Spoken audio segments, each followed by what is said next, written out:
Pinag-training ko nga si Ven gumawa ng halo-halo dahil magbi-business na kami ngayong summer.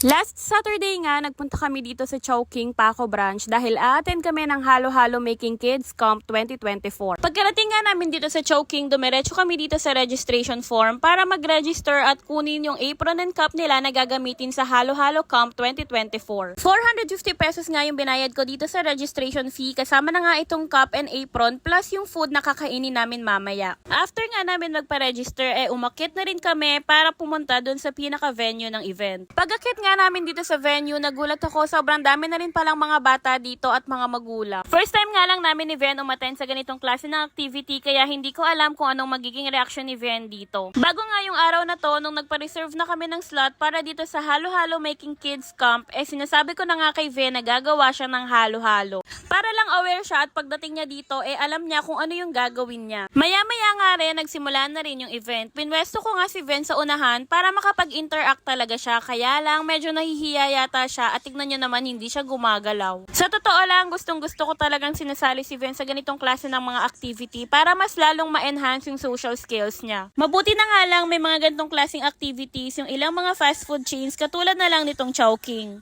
Unang activity nga na pinagawa kina Ven itong halo-halo puzzle. Kailangan lang nilang buuin itong halo-halo pero syempre pwede naman daw naming tulungan itong mga bata. Nung natapos na nga naming buuin itong halo-halo puzzle, pinapunta sila sa harapan para ipakita yung mga gawa nila at ito nga si Ven nangunguna at nasa harapan pa. After ng activity ito, may mga pag-games naman na pinagawa pero hindi na sumali si Ven. Mukhang looking forward talaga siya sa halo-halo making. After nga ng ilang pag-games, yung mga staff dito sa Chowking, sumayaw naman sila ng halo-halo dance at pinakita sa mga bata. And finally, gagawa na nga si Ven ng halo-halo pero bago yan, isa-isa muna silang pinaghugas ng kamay. Pero bago sila pagawain ng halo-halo, nag-demo muna ang halo-halo master ng Chowking. At ito na nga yung halo-halo na ginawa ni Halo-Halo Master. After nyan, pumila na nga si Ven para gumawa ng sarili naman nilang halo-halo. Yung unang step nga na ginawa ni Ven sa paggawa ng halo-halo ay naglagay muna siya ng iced crush dito sa kanyang baso. Yung next step naman na ginawa niya ay naglagay siya ng gatas. Yung third step naman na ginawa ni Ven, nilagay niya yung mga sangkap ng halo-halo dito sa ibabaw ng yelo. O diba, baliktad pala yung procedure na ginagawa natin palagi. Dapat pala nasa ibabaw. Char.